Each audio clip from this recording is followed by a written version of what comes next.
Obrigado pela presença de todos, muito bom dia. É um prazer ter vocês aqui com a gente de novo na BCIP para a gente divulgar os resultados do ano de 2013. Temos boas notícias para dar a respeito do crédito imobiliário. Um bom dia também para os amigos, para os jornalistas, para as construtoras, para os nossos associados, enfim, para todo o pessoal que está nos assistindo via internet nesse momento. E espero que a gente tenha uma boa conversa, um bom bate-papo aqui a respeito dos dados e dos números do crédito imobiliário em 2013. Eu vou procurar fazer uma apresentação, não é longa, é uma apresentação até breve. Os senhores fiquem muito à vontade para ou interromper a hora que eu estiver falando, ou anotar para a gente poder conversar ao final da apresentação. A gente conversa e faz os esclarecimentos que forem necessários. Mas antes de mais nada, muito obrigado pela presença de todos vocês aqui. Vamos lá falar um pouquinho, então, do que aconteceu com o nosso mercado de crédito imobiliário e poupança no ano de 2013. A gente procura passar por uma agenda onde a gente vai contextualizar o que aconteceu em 2013, os desdobramentos do crédito imobiliário e da poupança em 2013 e quais são as nossas expectativas agora para o ano de 2014, que a gente tem tanto evento, tanta coisa acontecendo nesse ano de 2014, mas o que esperar de 2014?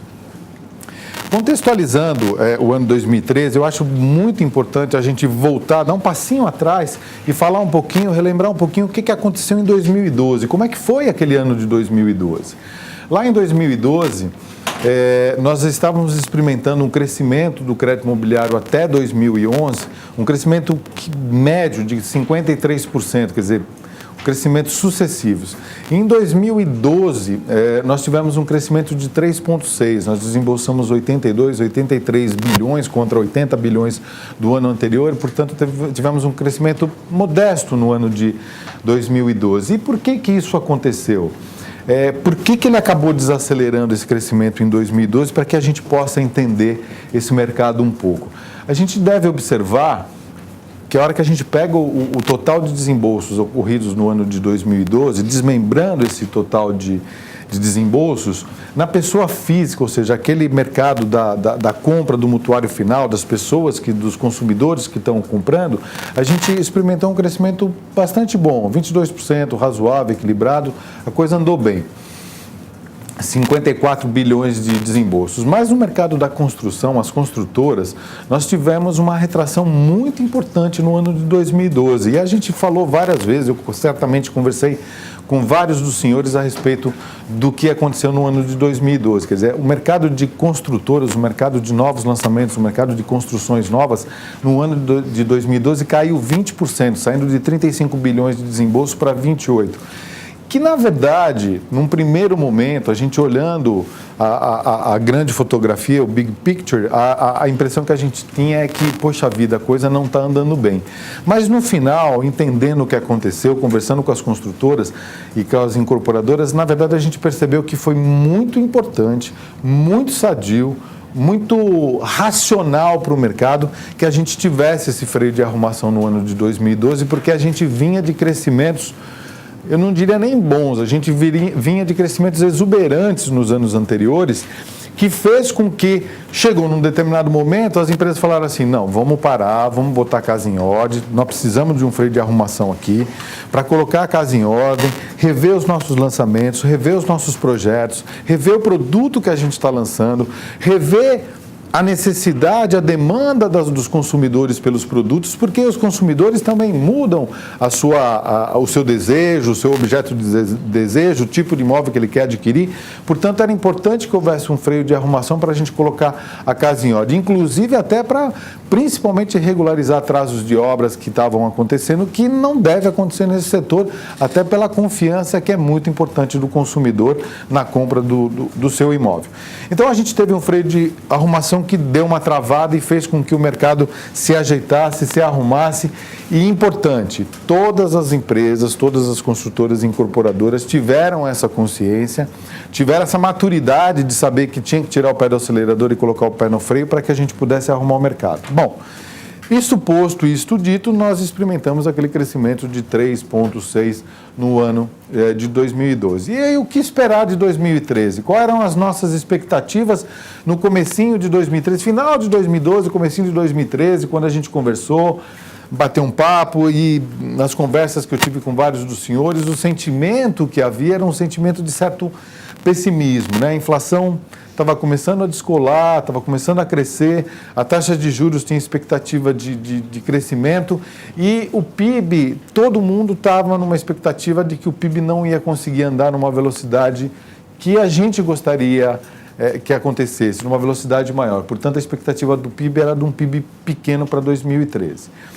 Baseado nesse quadro, a gente tinha, sobre um outro aspecto, duas facetas da mesma moeda, quer dizer, do outro lado, a gente tinha um otimismo com relação a algumas coisas que são absolutamente condições sine qua non, condições básicas para que o crédito imobiliário possa crescer, que é o desemprego está baixo, ou seja, as pessoas se sentirem empregadas, as pessoas estarem empregadas e terem a expectativa de que continuarão empregadas. Quer dizer, esse sentimento é muito importante para um consumidor entrar numa dívida de longo prazo. Segundo, a renda da população tem que estar crescendo, ou seja, as categorias profissionais precisam estar com ganhos reais de salário, ou seja, aumentos acima da inflação, para que ela se sinta com mais dinheiro no bolso, com poder de consumo para poder adquirir o seu imóvel. E tinha que ter uma oferta de crédito adequada, com juros baixos, razoáveis, e que os bancos, os agentes financeiros estivessem dispostos a continuar investindo no crédito imobiliário. E isso, de fato, estava acontecendo no começo do ano de 2013. Baixo desemprego, renda crescendo, não na mesma proporção de anos anteriores, mas ainda com crescimento real de salário. E os bancos elegendo o crédito imobiliário como um produto efetivo de trabalho. Quer dizer, o crédito imobiliário estava no radar de todos os bancos, porque é um produto que fideliza o cliente no banco e tem uma inadimplência muito mais baixa. Então, apesar dessa situação também boa, quando a gente olha a outra faceta com cenários adversos, o cenário econômico estava absolutamente indefinido, inclusive para o crédito imobiliário. Portanto, a nossa expectativa era de que a gente tivesse um crescimento conservador, ao redor de 15% a 20%, eu cheguei a conversar com alguns dos senhores. Mas, de fato, como é que o setor, como é que o crédito imobiliário, como é que... Aí, quando eu falo setor, a gente tem que falar todos os atores, né? Como é que o governo respondeu a isso, como é que os bancos responderam a isso, como é que as construtoras e incorporadoras responderam a isso, como é que os consumidores responderam a isso e como é que a ABCIP respondeu a isso. Quer dizer, todos os atores que fazem parte desse grande negócio que é o crédito imobiliário, desse importante negócio para o nosso país que é o crédito imobiliário, como é que eles reagiram. E aí a gente viu o resultado do crédito. Quando a gente olha, até novembro é a última base que a gente tem, o crescimento do comércio, o crescimento do crédito da pessoa física, o crescimento da indústria, de outros serviços, o crédito rural, que no Brasil cresceu bastante, nós estamos indo bem no segmento agrícola, mas a hora que a gente olha o nosso negócio, o nosso business aqui, que é o crédito imobiliário. O crédito imobiliário cresceu o ano passado, 2013, 32 pontos, quase 33% de crescimento. Esse foi o resultado do crédito imobiliário no ano de 2013, um crescimento contrariando as nossas expectativas, que seria de 15% a 20%, o crédito imobiliário cresceu no ano passado 33%, e a gente vai explodir isso aqui um pouquinho, explicar para os senhores como é que nós conseguimos chegar a esse crescimento que eu diria muito bom, eu não diria exuberante, mas um crescimento com muita qualidade, um crescimento com muita racionalidade dos agentes econômicos, apresentando esse crescimento de 32%, que foi o crescimento do crédito imobiliário, destoando de todas as outras carteiras. O crédito como um todo, ainda não saiu o resultado oficial, mas o crédito como um todo no Brasil deve crescer ao redor de 15% a 20%, e o crédito imobiliário apresentando um crescimento de 32%. Quando a gente olha o que aconteceu também, eu até tinha dito para os senhores que logo o crédito imobiliário ia passar os outros tipos de crédito direcionados à pessoa física no Brasil, quer dizer, ele ia retomar o lugar que ele é de direito, ou seja, o crédito imobiliário tem que ser a maior carteira de crédito de pessoa física num país, e o financiamento de veículo praticamente andou de lado. O crédito pessoal, puxado muito pelo consignado, continuou crescendo, mas não no mesmo volume, na mesma velocidade que estava crescendo anteriormente. E o crédito imobiliário, em meados de agosto do ano passado, ultrapassou o crédito pessoal, e nós, naquele momento, estávamos fechando com uma carteira de 334 bilhões de reais no crédito imobiliário no Brasil. Ou seja, o crédito imobiliário retomou aquele lugar que ele é seu por direito, ou seja, ser a carteira mais importante, a carteira mais representativa de crédito direcionado à pessoa física no mercado de crédito brasileiro. Bom, Como é que foram as concessões no ano, né? Vamos explodir agora aquele crescimento de 33% que eu falei para os senhores. Os financiamentos imobiliários dentro da SBPE, a aquisição, ou seja, aquele mutuário final, aquela operação destinada diretamente às pessoas que estão adquirindo o seu bem, apresentou um crescimento de 41%. Lembra que eu falei que foi de 22% na pessoa física no ano anterior e menos 20% na pessoa jurídica? A pessoa física esse ano de 2013 saiu de 54 bilhões de desembolso para quase 77 bilhões de desembolso, um crescimento de 41%. Portanto, a pessoa física continuou demandando crédito. E do lado da pessoa jurídica, que foi, vamos dizer assim, o grande vilão do crescimento em 2012, recuperou com bastante saúde, com bastante qualidade. Saiu de um crescimento negativo, né, de 20%, como eu tinha falado, e apresentou um crescimento de 15%, saindo de 28 bilhões de desembolso para 32 bilhões de desembolso. Ou seja, as empresas, as construtoras, as incorporadoras voltaram a buscar o crédito, voltaram a fazer novos lançamentos e aí o crédito para a pessoa jurídica também cresceu, apresentando, portanto, o 41 com 15, a somatória que dá esses 32% que eu comentei com os senhores de crédito imobiliário. Bom, eu acho que esse é um número emblemático para nós, né? Nós tínhamos fechado com 83 bilhões em 2012 e eu posso agora anunciar para os senhores, eu acho que muito importante, eu acho que uma notícia acalentadora para nós, o crédito imobiliário em 2013 fechou com quase 110 bilhões de desembolso, ou seja, nós quebramos a barreira dos 100 bilhões, eu estava até um pouco cético com relação a isso, nós aqui da BCIP estávamos até um pouco céticos com relação à possibilidade de atingir essa marca, mas o mercado respondeu muito bem por todos esses fatores que eu já comentei com os senhores e nós fechamos o ano de 2013, portanto, com 33% de crescimento e 109 bilhões de reais de desembolsos para pessoas físicas e jurídicas no ano de 2013, o que é um novo recorde histórico em toda a história do crédito imobiliário, desses mais de 40, 50 anos de crédito imobiliário no Brasil, nós temos um desembolso dessa magnitude de 110 bilhões de reais.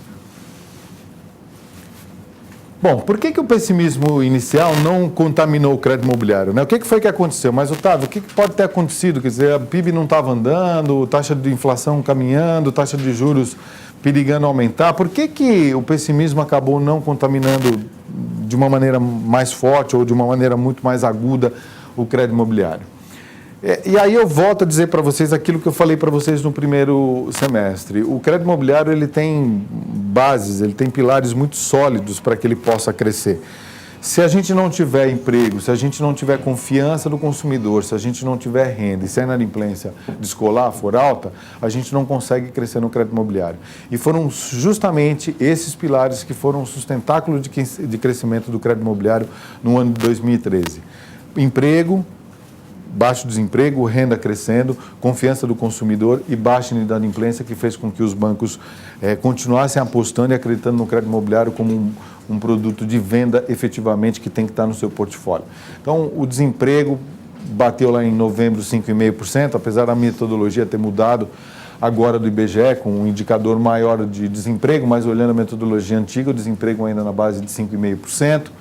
O medo do desemprego das pessoas caindo, ou seja, as pessoas acreditando que vão se manter empregadas, o rendimento real da população brasileira crescendo, numa taxa menor, mas ainda apresentando o crescimento real de salário, ou seja, acima da inflação, e a inadimplência absolutamente controlada, quer dizer, inadimplência muito baixa, nós estamos falando de 1,8 para aquelas operações que apresentam mais de 3 parcelas em atraso.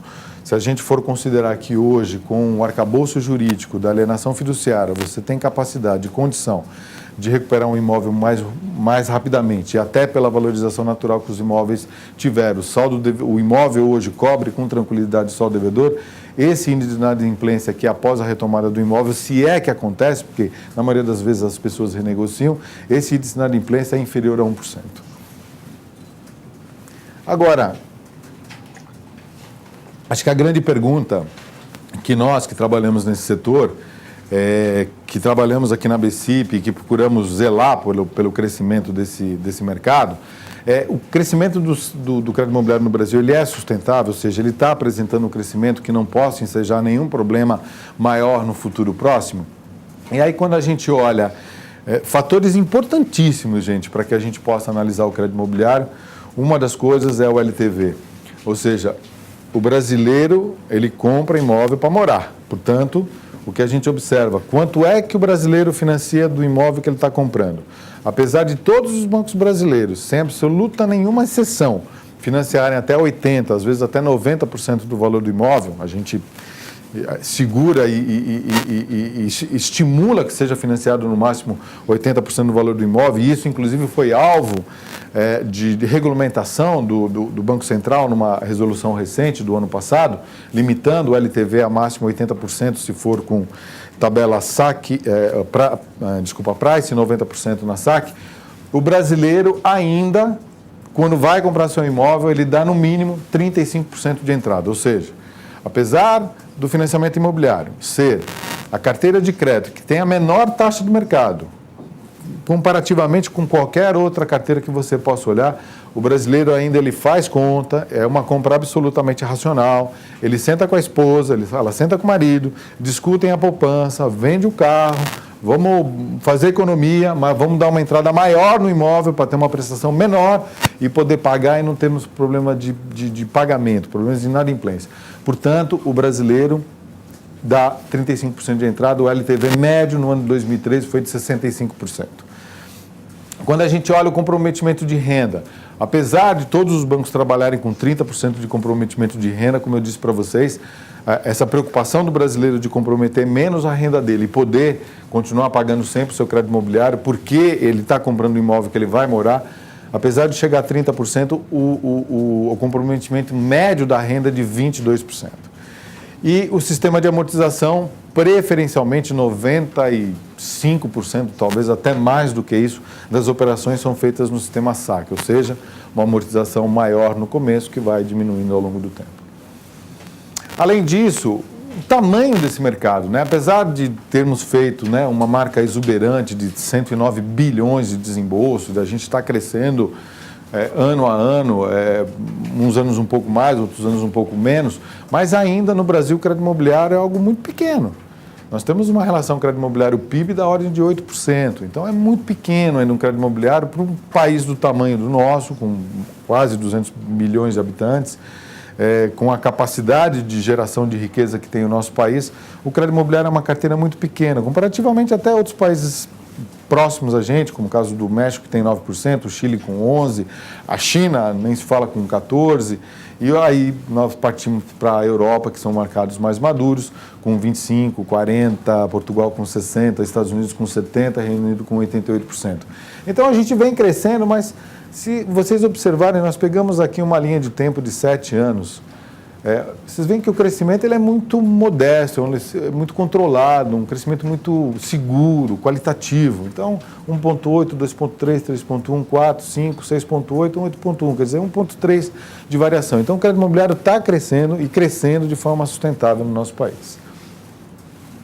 Bom, e aquilo que eu falei para vocês, e a inadimplência, que é a grande preocupação, porque se nós tivermos um crescimento de inadimplência, certamente os bancos podiam puxar vamos dizer assim, a vontade, o desejo de continuar emprestando essa carteira. E a gente olha, comparativamente aos outros produtos de crédito, o cheque especial, veículos, o crédito pessoal, o crédito imobiliário é a carteira que tem uma taxa de inadimplência muito pequena, declinante, no começo, estável agora ao longo do ano de 2011, 2012 e 2013, e como eu disse para vocês, dependendo do caso de recuperação do imóvel, ela é ainda menor.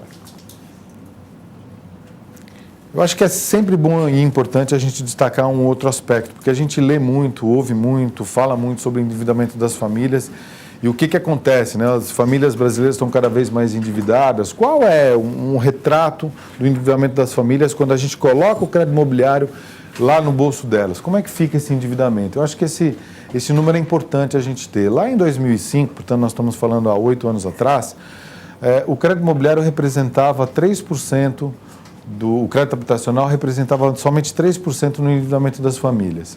Quando a gente olha agora, 8 anos depois, o crédito imobiliário passou a representar 15% do endividamento das famílias.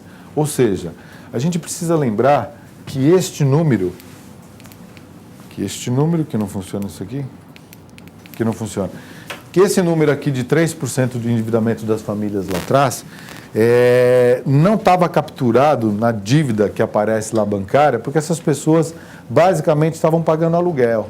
Eram pessoas que não tinham crédito imobiliário, pagavam aluguel e o aluguel não é a dívida bancária, portanto não aparece nas pesquisas e na estatística do Banco Central. Hoje, essa dívida aparece no Banco Central, porque ela deixou de pagar aluguel e veio para cá pagar um financiamento imobiliário. Então, houve uma substituição de endividamento. Deixou de pagar aluguel e passou a pagar um crédito imobiliário. Portanto, os meninos até fizeram uma brincadeira aqui com o anjinho aqui. A gente pode dizer para vocês, não sei se é tanto assim, mas nós podemos dizer para você que o crédito imobiliário é o endividamento do bem. Talvez seja até o anjo da guarda ali que protege a pessoa para ter sua casa, para ter a moradia, o seu lugar para morar. Então a gente pode dizer que o crédito imobiliário saiu de uma condição de um vilão que foi alguns anos atrás, por conta de inflação galopante, por conta de loucuras, por conta de arcabouço jurídico que não existia, para ser um endividamento de fato do bem, que as pessoas, é o tipo de dívida que elas têm e podem pagar com tranquilidade. E uma pesquisa, uma afirmação, uma pesquisa da Lelo, que 30% das pessoas que deixaram o aluguel na capital paulista foi para comprar imóvel, ou seja, ela deixou de pagar aluguel, ratificando aquilo que eu estou dizendo para vocês, elas deixaram de pagar aluguel para poder pagar crédito imobiliário, ou seja, para pagar o imóvel que agora é seu. E o próprio Túlio Maciel, que é o chefe do Departamento Econômico do BC, ele diz, um dos motivos é que as famílias estão deixando uma despesa de consumo, que era lá de aluguel, para adquirir a casa própria, para entrar por uma despesa de dívida, que é a compra do imóvel. Então, essa relação é importante a gente observar que, apesar do crescimento do endividamento das famílias, esse crescimento também aconteceu, lógico que o crédito imobiliário não responde por tudo, mas ele também cresceu porque ele foi substituído por uma dívida que não aparecia nas estatísticas do Bacen. E funding, como é que nós vamos fazer para continuar emprestando se o crédito imobiliário continuar crescendo? A gente tem funding suficiente para continuar emprestando, já que a grande maioria do nosso funding vem da captação de poupança?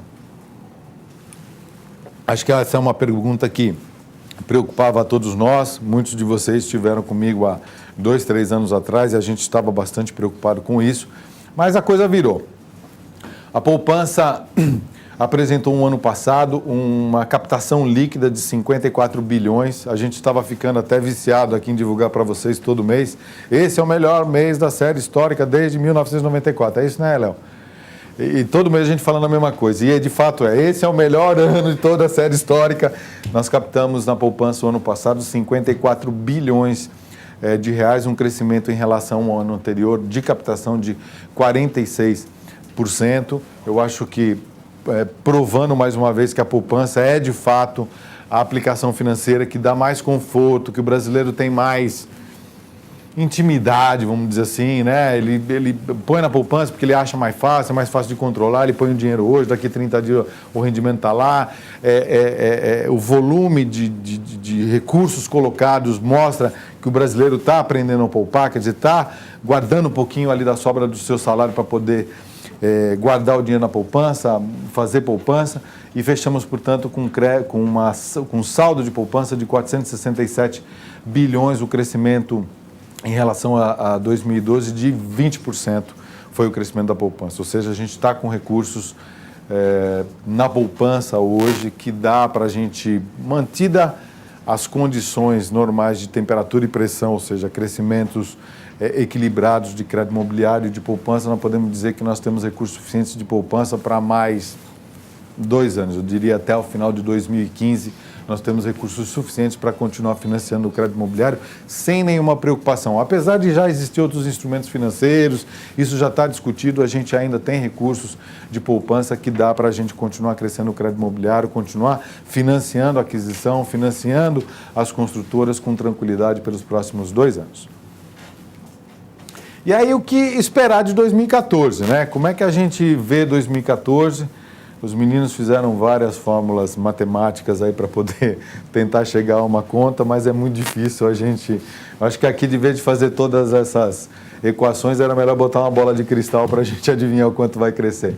Mas a nossa expectativa, gente, dado o que aconteceu nos anos anteriores, dado que a gente conversou com profissionais de mercado, com construtoras, com incorporadoras, com os bancos, com os agentes financeiros, com os associados da ABCIP, com securitizadoras e com o público consumidor, a nossa expectativa é que o crescimento para 2014, para esse ano, considerando os vários fatores que a gente vai ter durante o ano 2014, é que a gente tenha um crescimento ao redor de 15% a 20%, fechando o ano que vem, aliás, fechando este ano, ao redor de 126 a 130 bilhões de desembolso, que seria um novo recorde histórico, portanto, de 109, que foi o ano de 2013, para algo na casa dos 126 bilhões de concessões no ano de 2014. Essa é a nossa expectativa, é a nossa projeção, foram os números que a gente se debruçou em cima e a gente acha que é bastante sadio, bastante natural, bastante qualidade a gente ter um crescimento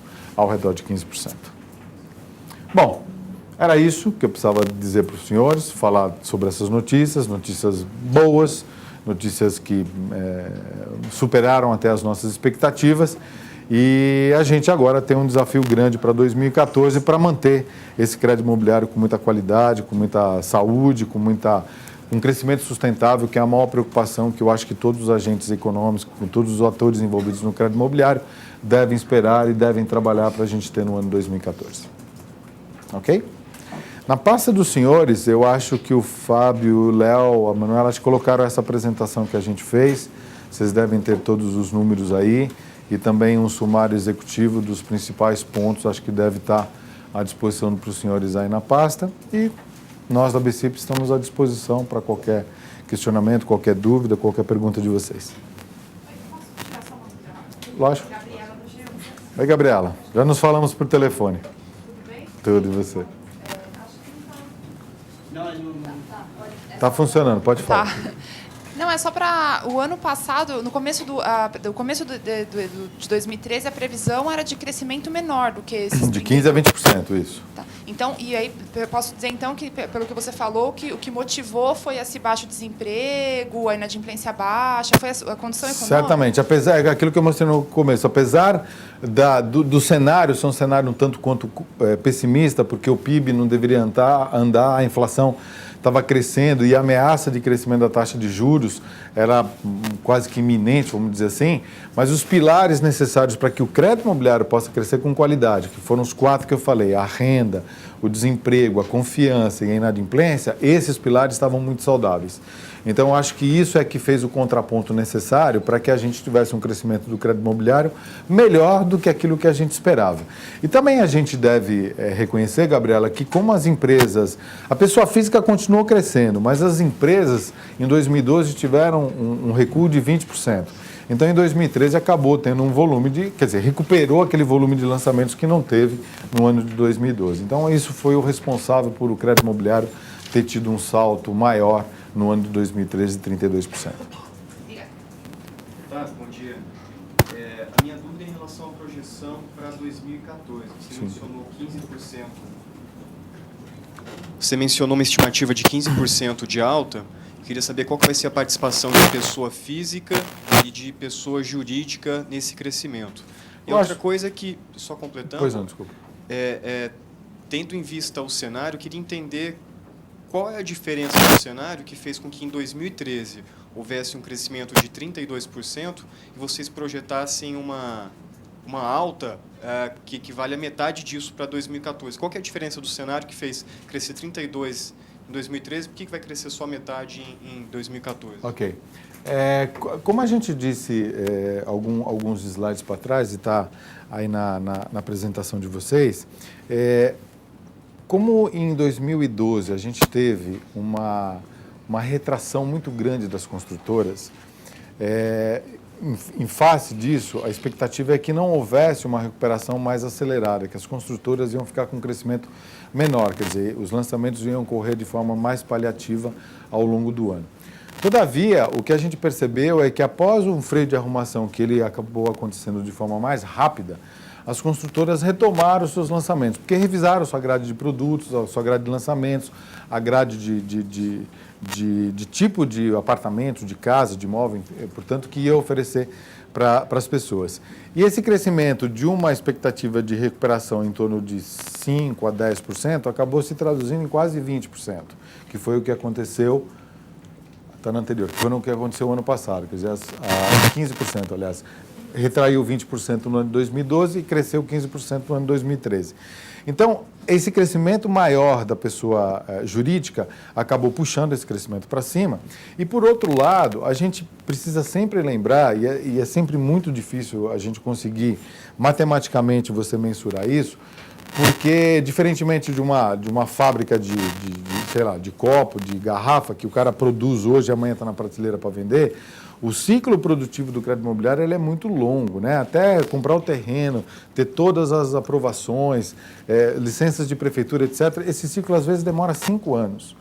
Então, a gente precisa lembrar que lá atrás, nos anos de 2010, 2009, a gente teve crescimentos bastante significativos do crédito imobiliário, 42%, 52%. Então, esse crescimento, na verdade, foram imóveis que estavam sendo construídos e que acabaram sendo entregues ao longo de 2013. Então, essa entrega de imóveis de 2013 fez com que o crescimento para a pessoa física crescesse além daquilo que a gente tinha expectativa também, que foi 41% na pessoa física. Então, essa cadeia mais longa, né, esse processo produtivo mais longo, é que acabou desaguando. E isso vai se repetir agora, não na mesma velocidade, porque 2013 teve muitas entregas, não na mesma velocidade para 2014. Então, é por isso que nós estamos projetando 15% para 2014, porque este crescimento ele não deve ser tão acentuado para 2014, ele deve ficar abaixo disso. E as empresas, como desaguaram os seus lançamentos no ano de 2013, que ficou represado em 2012, e aqui você precisa ter um rigor muito maior na hora de lançar, para ter venda, para ter o produto certo, adequado ao gosto do consumidor, esse crescimento também não deve ser tão grande como 15%. Apesar de você contar com um ponto positivo, que é os bancos, não saiu o resultado dos bancos ainda, nenhum banco divulgou o seu balanço ainda, mas você vai observar no balanço de todos os bancos, quer sejam públicos ou privados, você vai observar que talvez foi a carteira que mais cresceu em todos os bancos. Então, apesar do apetite dos bancos em fazer crédito imobiliário, ter eleito ele como um produto de fato de trabalho, apesar disso, a gente acha que a capacidade de geração desses dois atores, tanto a pessoa física como a pessoa jurídica, vai ser um pouco menor ao longo do ano de 2014. E as entregas também que estão vindo, a gente não pode esquecer lá que em 2011 a gente teve crescimento, em 2012 a gente teve crescimento pequeno, então a gente entende que não vai ter tantas entregas assim para 2014. Por isso, nossa projeção é um pouco menor. Tem projeção de número para cada um dos dois? Desses aqui? Não. A gente faz sempre de uma maneira geral. Mas é um estudo que a gente poderia até fazer. Mas a gente, vamos dizer assim, em grandes números eu poderia dizer para você que a expectativa aqui é algo em torno de 30% e aqui ao redor de 10% a 12%. Sim. Oi, Rogério, como vai? Você deve ter visto várias vezes o debate que tem no exterior com relação aos preços de imóveis no Brasil. É verdade. Eu queria que você fizesse uma análise de como que você vê essa performance de preço para os próximos anos no Brasil e também uma análise sobre esse crescimento do mercado imobiliário. Tudo que cresce muito, ele gera risco em algum momento. Quais são? Você fez uma análise bastante otimista, uma visão bastante otimista, mas eu queria que você colocasse a sua visão dos riscos para esse setor, onde o sistema financeiro brasileiro tem que tomar cuidado com o crédito imobiliário no Brasil. Uhum. Eu queria pegar uma carona. Lógico. Então, eu queria saber quanto desse efeito do crescimento está sendo puxado pelo preço, pela supervalorização que está tendo nos imóveis. Quer dizer, o cara que comprava um apartamento de 500 mil agora já não consegue, precisa fazer um financiamento de 700. O Rogério e o seu, Márcia, é isso? Márcia. Bom, eu acho que é muito oportuna a pergunta de vocês e eu acho que é emblemático a gente poder falar um pouquinho sobre isso, porque gato escaldado tem medo de água fria, né? A gente experimentou um problema danado na Europa, sobretudo na Espanha, em Portugal e na Itália, e a gente viu um problema gravíssimo também nos Estados Unidos, que acabou desaguando e criando o problema todo que foi. Eu não preciso comentar aqui, vocês todos sabem medir a dimensão do problema que aconteceu nos Estados Unidos com o subprime. Mas, Rogério, eu acho que a gente poderia começar dizendo algumas coisas importantes. Primeiro, o risco o que você falou, sempre existe. A gente não afasta esse risco. O que a gente tem que fazer é trabalhar para mitigá-lo ao máximo, para que ele não aconteça, para que a gente não cometa os mesmos erros que foram cometidos no passado nos Estados Unidos e que foram cometidos no passado pela Europa, principalmente pelos países Espanha e Portugal, como eu te falei. Então, acho que, primeira coisa, a gente tem algo no retrovisor, a gente viu o que aconteceu e, portanto, nós temos que tomar cuidado para não cometer os mesmos erros. O fato só falando da bolha imobiliária, a bolha, ela sempre, conceitualmente, ela sempre se forma no momento em que os agentes econômicos adquirem, compram um imóvel ou um ativo qualquer, na expectativa de que esse imóvel vai se valorizar, e não nas leis de mercado de oferta e de procura, e não no custo de fabricação, no custo de processamento, no custo de construção desses bens. Então, é a própria irracionalidade no mercado que cria uma bolha imobiliária, porque ele compra o imóvel achando que amanhã vai estar mais caro e você acaba criando toda essa bolha imobiliária. Mas a bolha imobiliária, ela não acontece se você não tiver um agente importante para fomentar tudo isso, que é o crédito. Se não tiver banco por trás fomentando a contínua oferta de crédito para que se consuma imóveis que estavam num preço que a gente sabe que estava fora, ou que a gente supunha que estava fora do seu padrão, essa bolha não se sustenta, porque ela precisa ter crédito para ela acontecer. Então, quando a gente olha o caso, quando a gente compara o caso do Brasil, e é importante, se depois vocês puderem dar uma lida nessa revista da SFI, do ABCIP, não fazendo nenhuma apologia nem propaganda aqui na revista, essa revista está muito boa, as matérias são excelentes, exceto a minha que vocês podem dispensar, mas o resto que tem aí está muito bom. Então vocês leem essa revista, tem matérias interessantes do Armínio Fraga, tem uma matéria muito interessante sobre a bolha imobiliária, que até a gente colocou aqui, a bolha refutada. Então, são matérias interessantes que eu acho que vale a pena vocês lerem. Mas quando a gente olha o cenário, o que acontece no Brasil? Primeiro, o brasileiro, e isso foi pesquisa que a gente fez, 95% das operações de crédito imobiliário foram feitas para comprar um imóvel para fins de moradia. Portanto, não é investidor que está financiando a compra do imóvel. Quem está comprando é um cara que está comprando para poder morar nele. Então, acho que a primeira afirmação é essa, o financiamento imobiliário acontece para moradia. A segunda é que o brasileiro, eu já disse isso para vocês, dá uma entrada muito significativa, praticamente 35% do valor do imóvel. A inadimplência, a gente vem experimentando aí há 7 anos esse crescimento e a inadimplência continua absolutamente controlada. E teve toda uma preocupação de todos os agentes econômicos de limitar para que não houvesse um financiamento exacerbado. Então, o próprio Banco Central colocou no papel, ele escreveu na pedra, olha, os agentes financeiros brasileiros podem financiar no máximo 80% do valor do imóvel. Ou 90% se for no saque, começa a prestação um pouco maior. Então, o próprio Banco Central teve a preocupação de limitar isso para que não houvesse desmandos, para que não houvesse exageros, como eu vi na Espanha em Portugal, que você financiava 100% do valor do imóvel, mais o imposto de transmissão de bem, mais o registro do contrato e mais a geladeira, o fogão, etc, etc, etc. Então, um imóvel de 500 mil euros, você financiava 600 mil euros com a maior facilidade do mundo.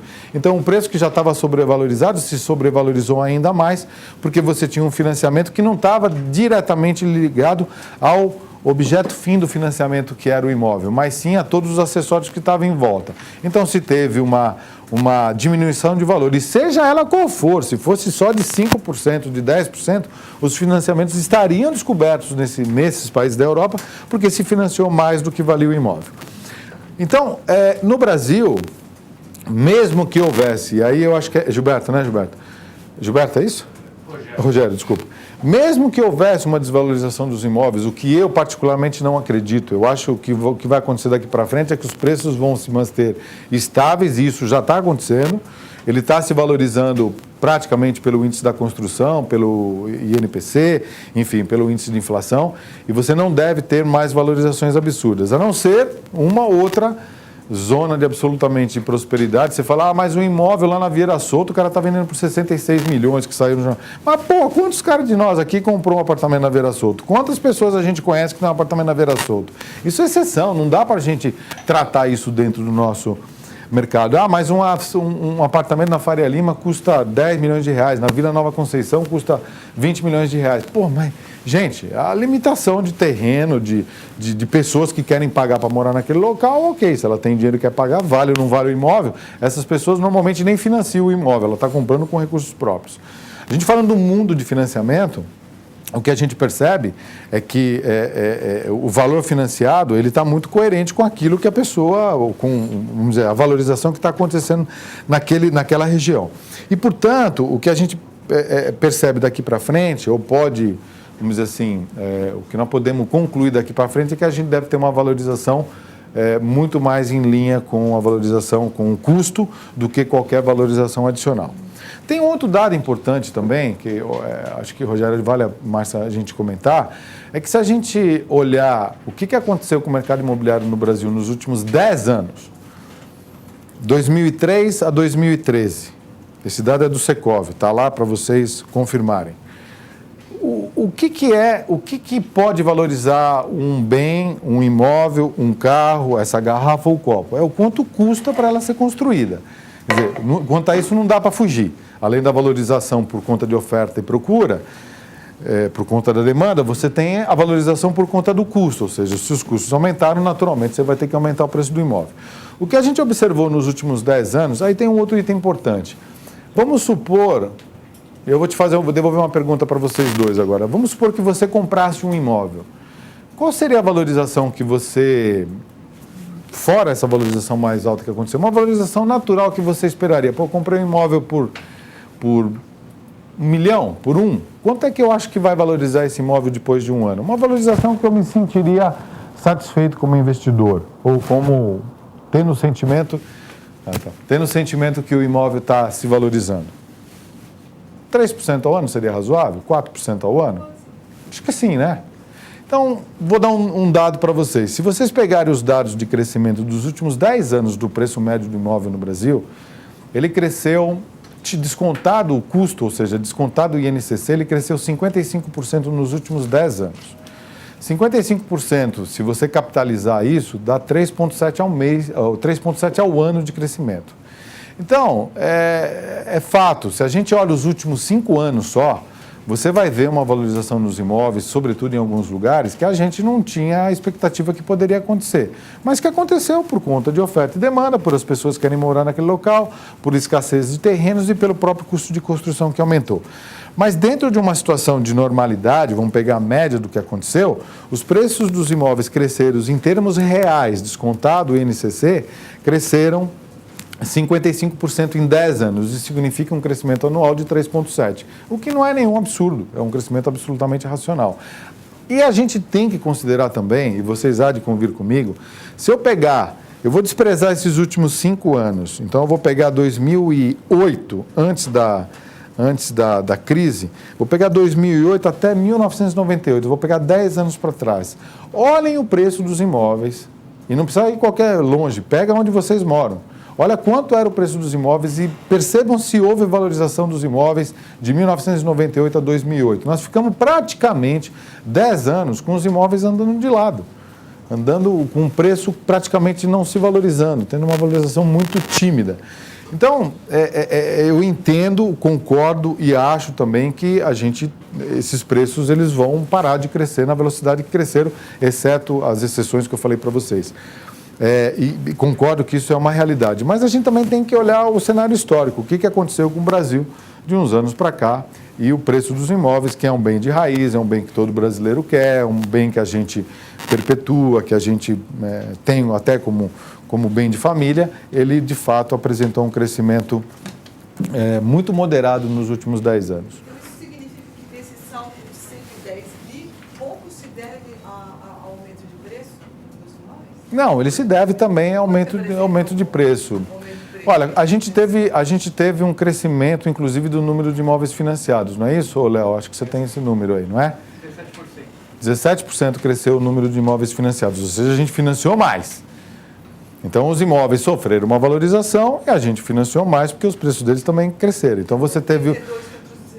Então, pronto, você pode, vamos dizer assim, fazendo uma conta muito básica, né? Nós podemos dizer que metade foi por conta de valorização, um pouco menos da metade foi por conta de valorização e um pouco mais da metade. Vamos dizer que 60, foi, vamos dizer, 70, 65, ou 60, 40, vai. 60 por conta de crescimento de quantidade e 40% por conta de valorização. Agora, tem um aspecto importante também que eu já falei para vocês aqui, desculpa eu insistir nesse ponto. A gente não pode esquecer que os imóveis mudaram totalmente. Aquilo que era imóvel que a gente morava 10 anos atrás não tem nada a ver com o imóvel que a gente mora hoje. Lá atrás, quem aí da faixa dos quarentinha, que deve ter bem poucos aqui, mas lá atrás a gente comprava um apartamento e o máximo que a gente tinha era 2 elevadores, a gente tinha uma suíte no máximo e no playground tinha um pedaço de grama, de jardim. Não tinha piscina, não tinha quadra de tênis, não tinha quadra de esportes, não tinha espaço gourmet, não tinha nada disso. Então, o cara construiu um prédio num terreno de 1.000 metros quadrados. Só para concluir, então, ele construiu um prédio num espaço de 1.000 metros quadrados.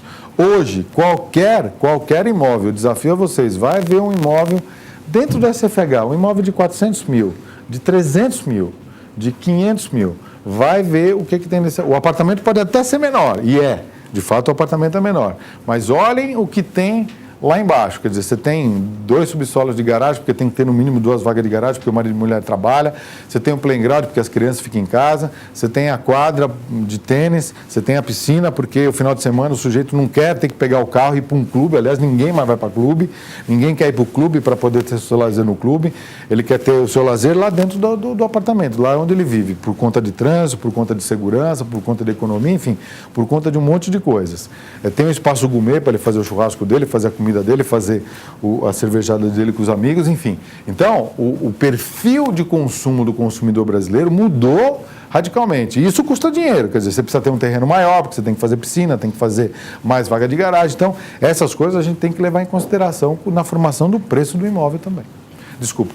Otávio, eu queria... Você falou da questão do financiamento de todas as pessoas onde entraram, né? Você falou de 35% em 2003, mas em 2005 isso era acima de 50% e a gente viu uma trajetória ascendente.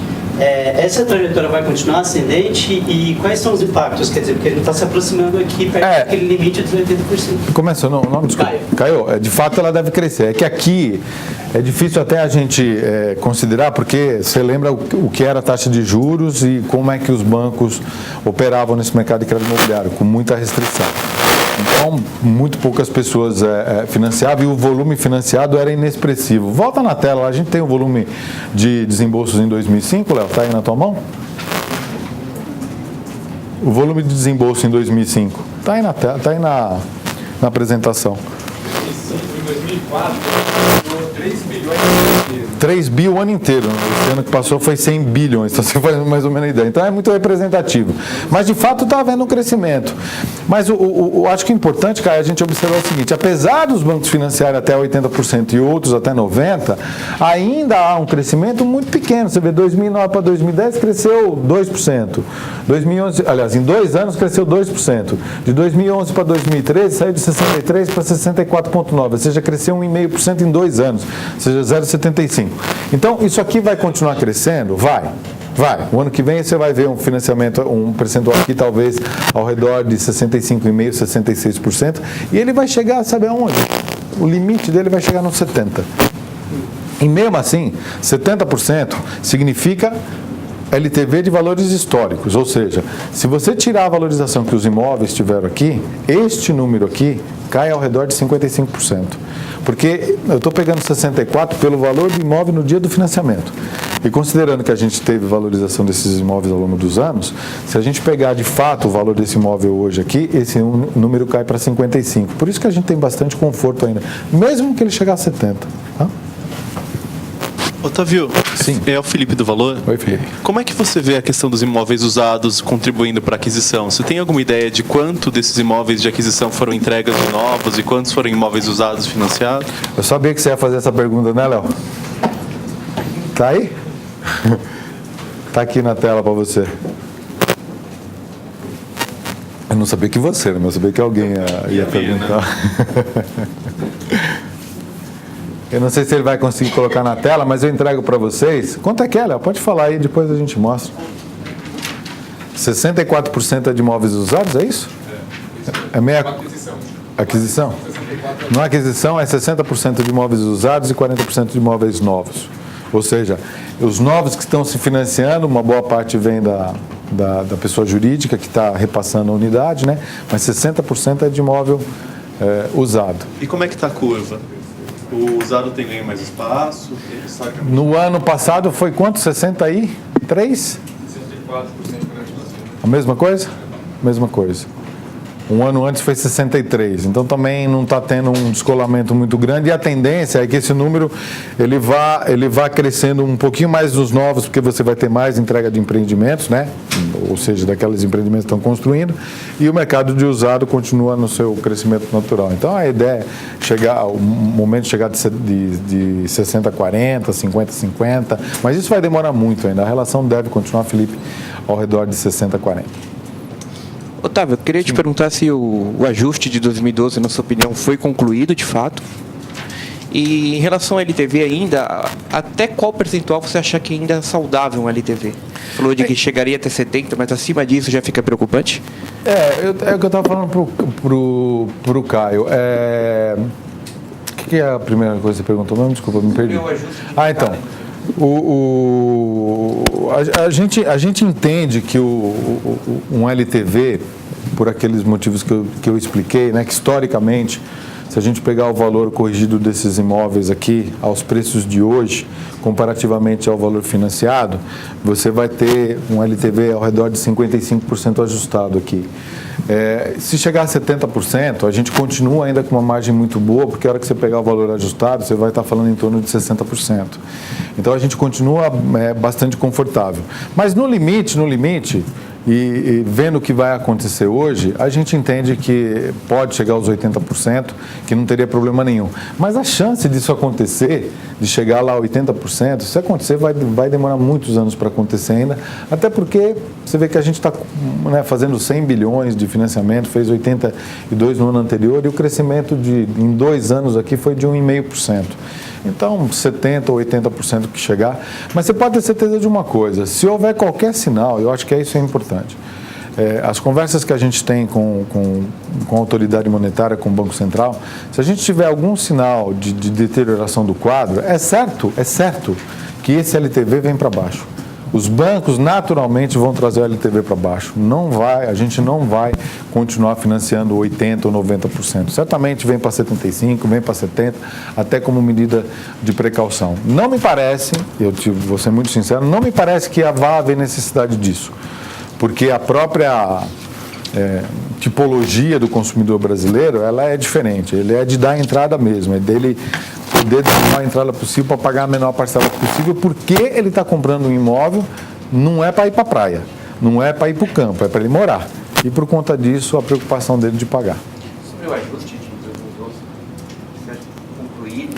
Então, com relação ao ajuste de 2012, o que a gente conversa com as construtoras, conversa com o Secov, tem muito pouco para ser feito ainda. Muito pouco. Talvez um pouco de atraso de obra que ainda tem que ser corrigido. Mas eu acho que o mais importante foi o seguinte, redimensionar a grade de produtos a serem lançados, isso já foi feito, está superado. Você tem algumas dificuldades ainda com aprovações de licenças ambientais, com aprovações de licença que está se trabalhando, o governo estadual está trabalhando para poder melhorar esse processo. E os atrasos de obra, se não está, ele está em vias de, porque na verdade você faz, depois daquela reportagem, acho que foi da Exame ou da Veja, não tenho certeza que saiu, já fazem 8 meses que não se ouve mais falar de atraso contundente de obras, a não ser um caso ou outro muito isolado. Então você pode ter um problema ou outro, mas assim, a grande maioria das construtoras que a gente conversa, sobretudo essas que têm volume maior, o processo está praticamente no final.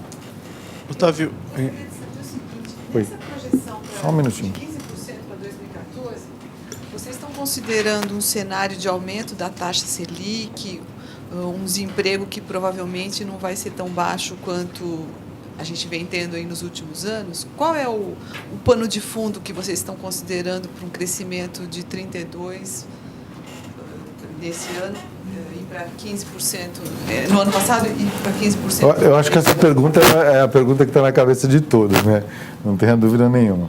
Mas, Márcia, obrigado por você ter feito essa pergunta. Eu acho que ela é importante também a gente esclarecer esse ponto. A gente olha o que está acontecendo com a taxa de juros, porque desde abril o banco... Alguém pediu para a palavra? Quem foi? Quem foi que pediu antes da Márcia? Desculpa. Só um minutinho, então, por favor. Se a gente pegar, o que a gente viu é o seguinte, o Copom, nos últimos 7 reuniões, ele aumentou, quer dizer, desde abril que vem aumentando a taxa básica da economia. Ela saiu de 7,25 para 10,5, certo? Então, nós crescemos 3,25 na taxa básica de economia. Num primeiro momento, olhando essa situação, poderia ensejar que a gente tivesse aumento da taxa de juros.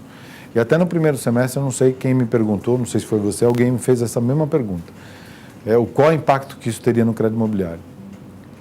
Então, é bom a gente ver o seguinte, como a poupança reagiu e reagiu bem, e a gente está com funding suficiente para continuar financiando o crédito imobiliário, a poupança, o nosso funding básico de poupança, ela tem uma limitação de remuneração, que é o 0,5% ao mês, que vai dar o 6,17 ao ano. Então, como a gente está, vamos dizer assim, a gente descolou um pouco, quer dizer, a poupança, o funding necessário para o crédito imobiliário acabou descolando um pouco dessa taxa de juros de Selic, a não ser pelo fato da TR, que tem um componente aí que puxa um pouquinho a TR para cima, o nosso, vamos dizer assim, o nosso custo para continuar financiando o crédito imobiliário está limitado ao 6,17. E aí, eu dou um dado para você que está no site do Banco Central, que eu acho que é legal você saber, e se você precisar eu mando isso para você. Eu te mandei essa tela, né, Léo? Se precisar a gente manda para todos. Eu tenho aqui a taxa de juros do financiamento imobiliário, a taxa regulada, medida pelo Banco Central, de dezembro de 2012 até dezembro de 2013. Então, eu vou dar só um grande número para você, porque aqui tem banco por banco, eu vou te dar uma média. A taxa média em dezembro de 2012 era 9,27, ela foi caindo, chegou em maio, que foi o primeiro mês a partir do aumento da Selic, ela chegou em 9,20, veio caindo, em setembro de 2013 ela estava 8,47 e desde setembro de 2013 até dezembro de 2013 ela está em 8,47. Eu estou tirando a Caixa Econômica Federal daqui, tá? Porque aí não dá para a gente comparar. Então, o que acontece? A expectativa de crescimento da taxa de juros no crédito imobiliário por conta do aumento da Selic, ela é quase que nula, eu diria para você. O que pode acontecer é naqueles financiamentos de valores superiores, ou seja, fora do SFH, você pode ter um crescimento nessa taxa de juros, que vai ser de 0,2%, 0,3% ao ano, no máximo. 0,5% ao ano, vou exagerar, vai ser 0,5% ao ano. Não vai sair fora disso. Justamente porque o funding está limitado à taxa de 6,17. Agora, Otávio, olhando um pouco esses números que você mencionou, eu fico me perguntando se não tem havido compressão de margem no produto nos bancos, uma vez que há um pouco essa resistência em repassar o aumento do custo da Selic, né? O aumento do custo da matéria-prima. Você vê isso? É uma coisa que é natural pelo momento de competição do mercado? Como é que... Olha, isso pode estar acontecendo.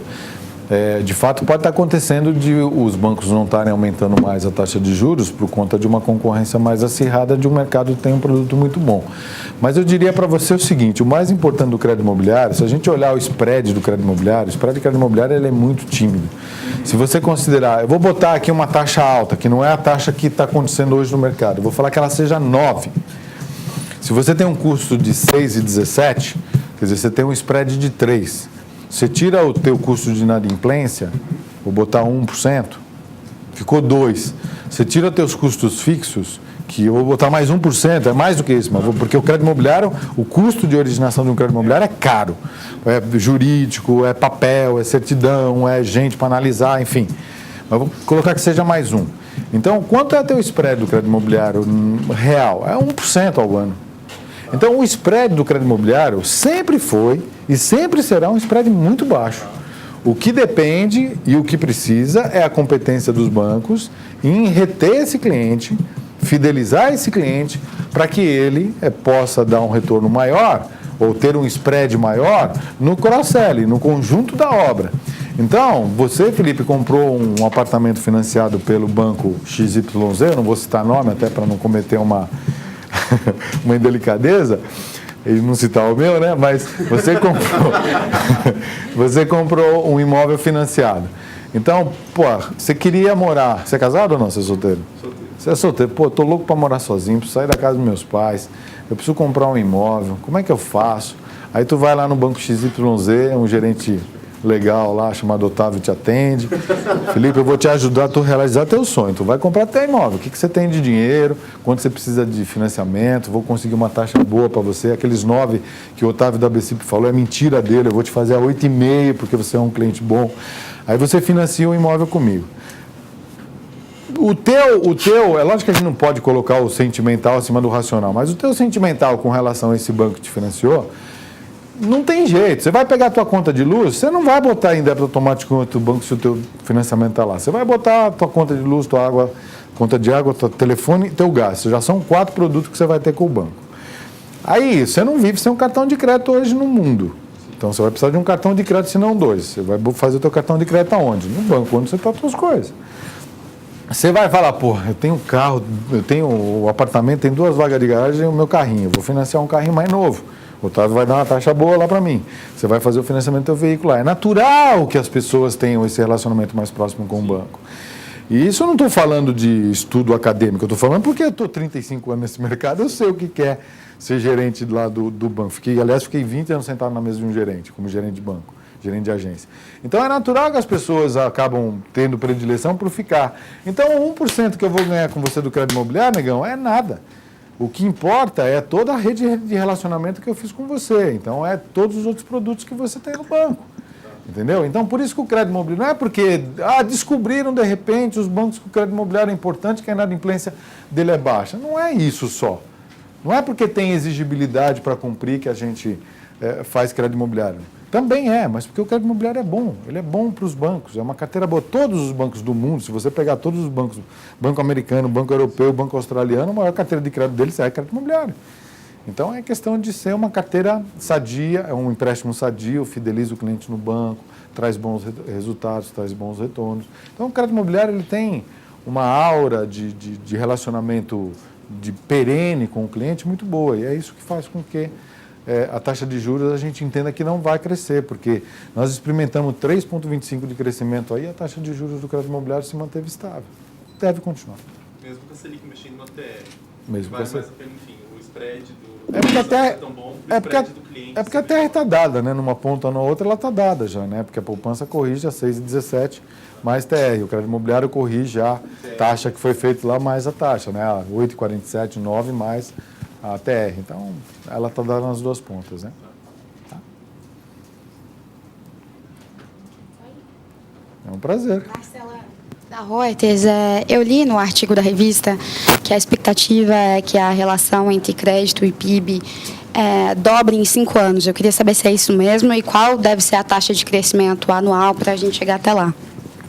Eu acho que, não sei se matematicamente a gente fez esses cálculos, mas eu acho que sair de 8 para 16 em 5 anos não é um número absurdo, mas considerando que a gente crescesse como a gente cresceu o ano passado, quanto que era? Volta naquela tela, está aqui, 3,8 para 8,1, quer dizer, cresceu 1,3. Se a gente crescer 1,3 nos próximos 5 anos, nós estamos falando que a gente vai crescer 6,5.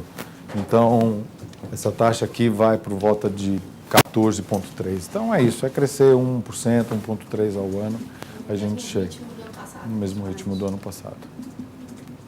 Mas também não precisa chegar a 15, Marcela. Se chegar a 13 em 5 anos, tá bom. Nós não estamos apostando a corrida com ninguém aqui. Isso é o que a gente aqui da BCP fala em todas. Vocês sabem que aqui na BCP tem uma reunião de conselho todo mês. Sentam os vice-presidentes e os diretores dos bancos aqui nessa mesa, de todos os agentes econômicos, os agentes financeiros, os bancos, securitizadoras, companhias hipotecárias. E a gente diz isso todo mês. Nós não estamos apostando corrida. Nós não temos pressa de chegar aqui. Aliás, eu não vou estar nem aqui quando chegar. Aqui na BCP, nem sei na terra se eu vou estar aqui quando chegar aqui. Mas a gente quer crescer devagarzinho com qualidade. Porque o mercado imobiliário, Marcela, se a gente tiver um problema, como aconteceu, e vocês viveram isso e viram isso nos Estados Unidos e na Europa. Se a gente tiver um problema daquele tipo, até você recuperar o mercado, quanto tempo leva? Ou 5 anos, 10 anos, né, Gerô? É muito tempo para recuperar. Então, a gente tem que ter esse cuidado. A gente prefere crescer menos, crescer 0,8%, 1% ao ano, chegar em 2015 com 12%, com 13%, mas crescer de forma sadia, porque aí esse crescimento é sustentável e se perpetua para sempre. Então, a perspectiva em 5 anos é chegar a 15. 15%? 15. Quanto representa a poupança?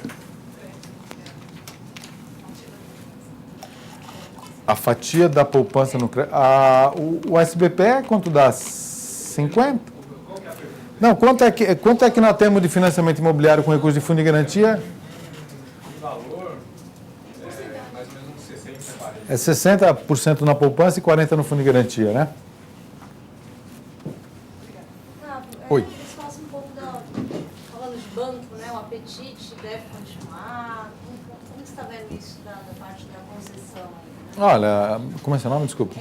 Regiane, a gente todos os bancos fizeram orçamento para 2014 e eu tenho certeza, vou tirar como parâmetro o meu, o que eu trabalho, a carteira de crédito imobiliário é eleita como uma carteira de trabalho que não se pode parar, porque o crédito imobiliário é uma necessidade do povo brasileiro. A gente tem um déficit habitacional muito grande ainda no Brasil.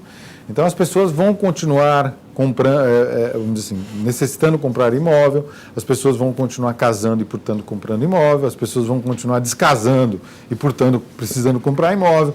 Então, o imóvel ele vai continuar sendo uma necessidade. E na medida daquilo que eu falei para vocês, da importância, né, da conjuntura, do peso do crédito imobiliário para os ativos de crédito de um banco, ele está se tornando cada vez mais importante. Então, eu não tenho dúvida que a tendência natural é que o crédito vai continuar crescendo. Os bancos vão continuar com apetite para continuar financiando o crédito imobiliário, até pela própria não aumento da taxa de juros, apesar daquilo que o Felipe falou do crescimento da Selic, de não estar crescendo a taxa de juros para continuar fazendo crédito imobiliário, mas sempre com uma preocupação muito grande, né? Eu falo para vocês assim de cadeira, os bancos têm uma preocupação muito grande com relação à qualidade desse tipo de crédito. E o Banco Central é um cara firme nisso. Tanto é que botou na resolução, botou na legislação a limitação de LTV, que era algo inimaginável num passado não muito remoto. Então, acho que essa preocupação com crescimento e qualidade é que dá vamos dizer, a chave para que a gente possa continuar crescendo, mas crescendo de forma sustentável e com apetite de todos os bancos. Pois não. No semestre passado você tinha falado que com o total de poupança que a gente tinha, a gente teria funding até 2015. E agora teve esse novo patamar da poupança e tudo mais. Queria saber até quando a gente consegue ter esse financiamento pela poupança e como que estão aqueles outros instrumentos, enfim, covered bonds. Avançou essa história, não avançou? Queria que você contasse. Você não esquece o que eu falei, né? E nem eu esqueço que você toma nota, tudo no papelzinho também. Então, como é seu nome? Desculpa, você esqueci. Natália. Natália, o que a gente observa foi o seguinte, com relação ao cover bonds primeiro, a gente tinha uma estimativa, vamos voltar aqui e falar a poupança primeiro, a gente tinha uma estimativa que teria recurso até meados de 2015, só que a poupança esse ano, assim, enganou a gente positivamente, cresceu muito, mas o crédito imobiliário também enganou a gente e enganou positivamente porque também cresceu muito. Então, essa diferença, o que a gente estima é que os recursos são suficientes até o final de 2015. Então, a gente tem, para 2 anos, tranquilidade de recursos necessários para continuar financiando, porque temos 466 bilhões de saldo de poupança hoje. Então, esse é o primeiro ponto. O segundo se na improvável hipótese da gente precisar de recursos para financiar o crédito imobiliário mais rapidamente. A gente tem os instrumentos necessários, já tem o CRI, já tem a LFI, a gente tem hoje mais ou menos, a LCI, desculpa, que dá 80, tem mais ou menos uns 120 bilhões, uns 120 bilhões juntando esses dois instrumentos já no mercado. Que só não foi maior porque não tinha demanda para isso mesmo. E tem a LFI que basicamente está pronta, ela só não precisou ser mais acelerada porque os recursos de poupança foram suficientes. Então, se houver necessidade da gente capturar recursos via outras fontes para poder continuar financiando o crédito imobiliário, a gente consegue? Obviamente que a gente consegue. Qual é a única coisa? Que é o ponto importante, que o Felipe falou. Numa taxa de juros como a gente está hoje, você teria que captar recurso a um custo mais caro e, portanto, emprestar a um custo mais caro. Então, precisaria, vamos dizer assim, o mundo ideal, o cenário ideal é a taxa de juros voltando lá para o patamar de 7,5%, 7,25%, como a gente tinha. Aí sim você pode fazer uma captação e continuar emprestando com taxas baixas. Então, o único dissabor seria você fazer uma captação, que eu acho que hoje não tem espaço para isso por conta da taxa de juros Selic que está muito alta, quer dizer, o custo de oportunidade hoje é Selic e ela estaria muito alta, e não há necessidade porque você tem recurso de poupança que é muito mais barato. Mas se precisar, os instrumentos hoje já existem. Pois não. Bom dia, Deise Bonito. da Folha. Oi, Deise. Eu queria saber se vocês têm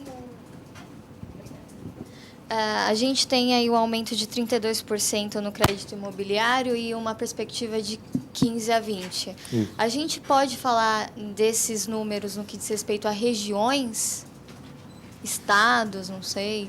Deise, a gente não tem esse número para te falar. É muito difícil te apontar isso porque o Brasil é muito grande, né? É continental, então é muito complicado você falar da expectativa. Eu não sei se o Secov tem esses números regionalmente, porque você tem estados que crescem muito e tem estados que meteram o pé no freio. Então, se você pegar Bahia, Brasília, por exemplo, são estados que, Santos, são estados que o nível de crescimento deve ser moderado.